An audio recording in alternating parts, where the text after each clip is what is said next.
Après les compétences techniques, le deuxième socle de ressources du commercial représente ses compétences relationnelles et traite essentiellement des interactions entre un vendeur et ses prospects. On parlera alors de communication interpersonnelle. Seulement voilà, avant d'interagir avec d'autres personnes, c'est avec nous-mêmes que nous communiquons en premier lieu et la majorité du temps.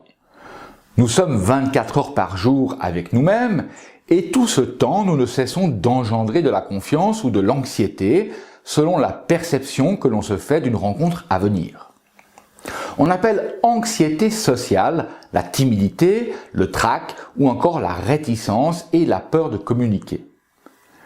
Et si je vous parle de ça, c'est parce que cette anxiété sociale est l'ennemi numéro 1 du vendeur d'élite.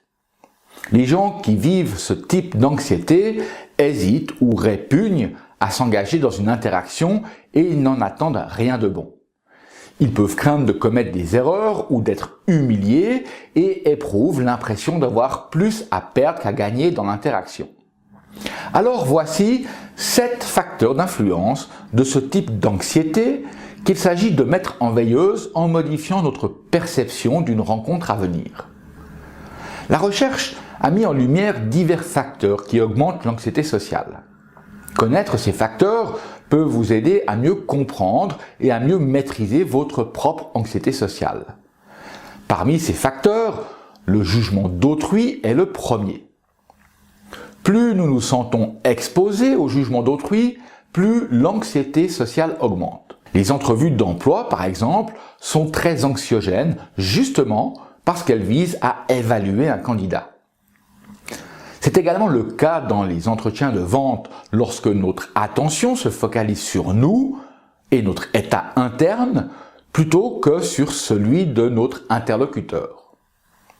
Le savoir-faire relationnel d'un bon vendeur permet justement de savoir où et sur quoi porter son attention, d'être d'abord attentif à l'autre et de ce fait de réduire à néant toute idée de jugement et d'évaluation de sa propre personne. La deuxième source d'anxiété est le sentiment d'infériorité vis-à-vis de nos interlocuteurs. Plus nous estimons l'interlocuteur supérieur à nous, par ses connaissances ou sa facilité à communiquer, plus l'appréhension s'accroît.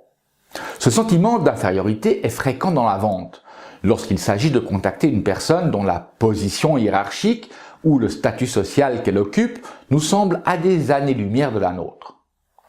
Cette façon d'appréhender la rencontre dépend essentiellement de ce que nous appellerons nos processus internes, c'est-à-dire les schémas de pensée qui tendent à sous-évaluer l'estime de soi, de ses compétences et qui influencent grandement notre état interne. J'ai déjà évoqué rapidement l'importance des connaissances techniques pour engendrer de la confiance et inhiber cette impression d'infériorité. Puisque mieux vous connaissez votre produit, plus vous vous sentez porteur d'informations utiles et qu'en qualité d'expert dans votre domaine, vous ne pourrez qu'apprendre quelque chose de plus sur l'utilité de votre produit au service d'autres classes sociales.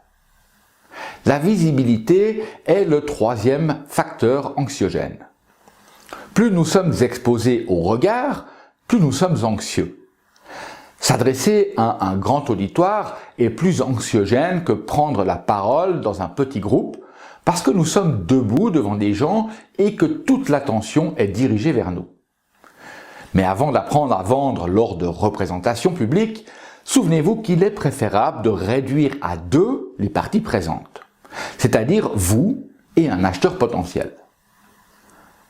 L'imprévisibilité est le quatrième facteur anxiogène. Plus une situation est imprévisible, plus le degré d'appréhension est élevé. Aussi, les situations nouvelles ou ambiguës rendent anxieux parce que nous ne savons pas à quoi nous attendre. Et même les interactions avec des inconnus semblent avoir un effet similaire. L'une des grandes forces des vendeurs d'élite réside en la préparation qu'ils effectuent avant toute nouvelle rencontre. C'est leur façon de prévoir et de laisser un minimum de place à l'imprévisible. D'ailleurs, ne dit-on pas que la réussite dépend à 70% d'une bonne préparation ? Les dissemblances sont le 5e facteur anxiogène. C'est cette impression d'avoir peu en commun avec nos interlocuteurs qui augmente l'anxiété. Or, la première chose qu'un bon vendeur exerce au quotidien et qu'il applique lors de tous ses entretiens, c'est l'art de créer le rapport avec ses interlocuteurs. Créer le rapport, c'est savoir synchroniser ses comportements sur ceux de son interlocuteur. En fait, le vendeur crée consciemment des similitudes sur les comportements verbaux et non verbaux de l'autre, et de ce fait, son vis-à-vis perçoit inconsciemment une sorte de reflet de lui-même, ce qui consolide les ressemblances et favorise une bonne communication. Les réussites et les échecs antérieurs forment le 6e facteur anxiogène. La façon dont nous réagissons à de nouvelles situations dépend beaucoup de nos performances antérieures. Généralement, mais pas toujours, les succès passés diminuent l'appréhension tandis que les échecs l'augmentent. Il n'y a là aucun mystère. Le fait d'avoir réussi démontre que nous pouvons encore réussir et le fait d'avoir échoué que nous pouvons encore échouer. Mais en considérant que c'est par nos échecs que nous continuons à apprendre et à nous améliorer, nous changeons notre manière de percevoir les événements pour en tirer profit. Donc dans la communication, il n'y a pas d'échec, seulement des feedbacks ou retours d'informations si vous préférez.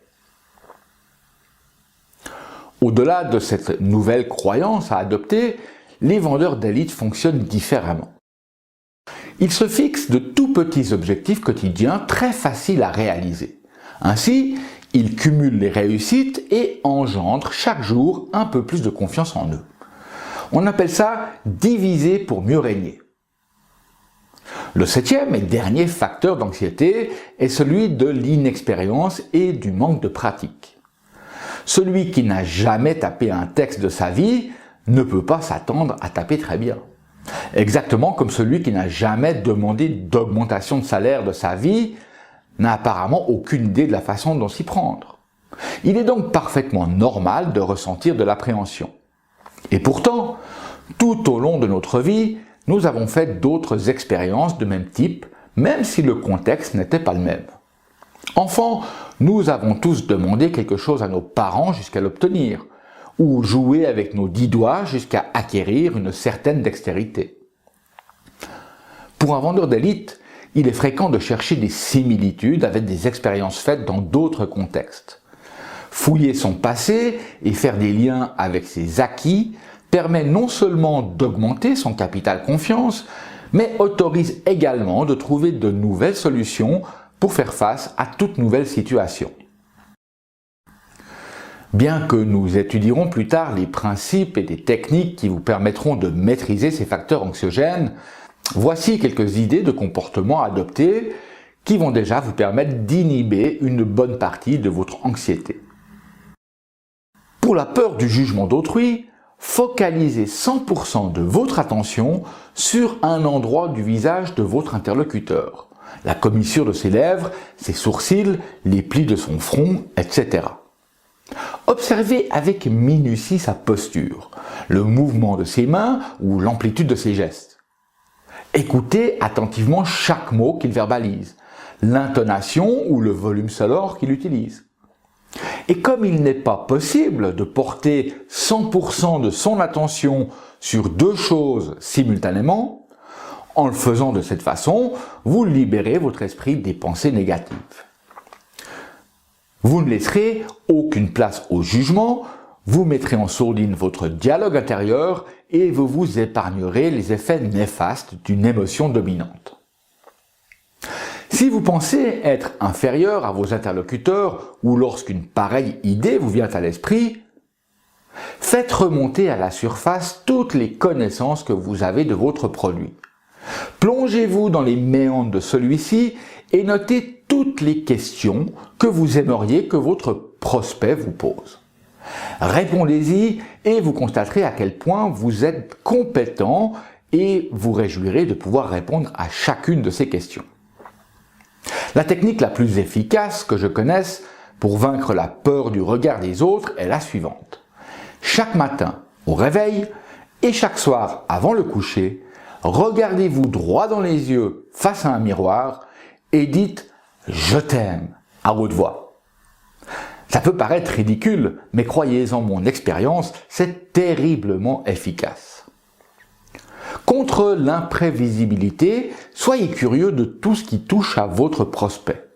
Tapez son nom sur Google et voyez tout ce qui s'y rapporte.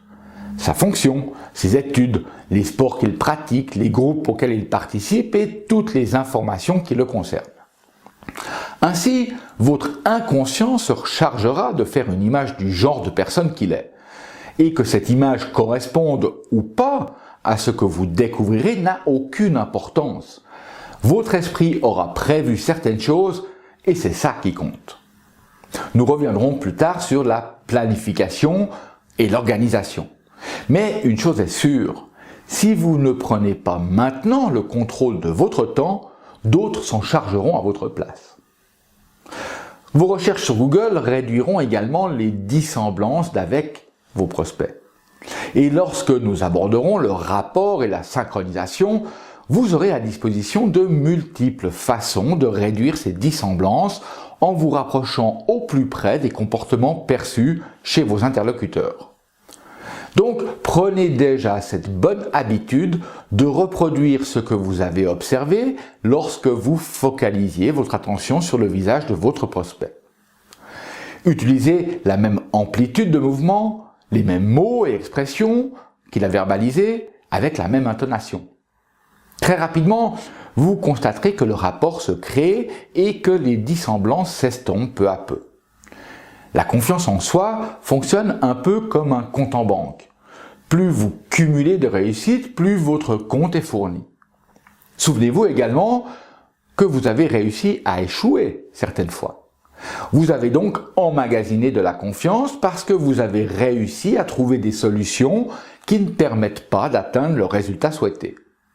Aussi, plus vous vous fixez de petits objectifs réalisables, plus vous fournirez votre compte. Si votre finalité est d'obtenir 4 rendez-vous de vente par jour, peut-être feriez-vous bien de commencer par vous fixer un objectif du genre « Aujourd'hui, je discute 5 minutes avec 4 agents immobiliers que je ne connais pas encore et je leur propose un rendez-vous d'1 heure dans les 7 prochains jours pour comprendre leurs besoins. » Vous conviendrez qu'il est plus facile de réussir à rencontrer 4 agents immobiliers que de réussir à obtenir 4 rendez-vous de vente, n'est-ce pas? Pour contrer l'inexpérience et le manque de pratique, usez de votre réservoir de souvenirs. Fouillez votre passé et laissez votre inconscient créer des liens avec d'autres expériences de même structure. On appelle ça des expériences isomorphes, ce qui signifie qu'elles sont organisées de la même manière. Et comme je le disais précédemment, si vous avez déjà demandé un bonbon à votre maman lorsque vous étiez enfant, vous pouvez utiliser la même structure pour demander à un prospect d'acheter votre produit. En faisant des liens entre ces expériences, votre inconscient relèvera sans peine les différences et les similitudes. Une fois encore, si votre esprit est occupé à rechercher ces liens, il ne peut être en même temps en train de se soucier de ce que vous ne savez pas encore. Donc, en prenant l'habitude d'exercer au quotidien ces nouveaux comportements, vous commencez à engranger un capital de confiance en vous et surtout, vous développez un état d'esprit positif essentiel à votre enthousiasme.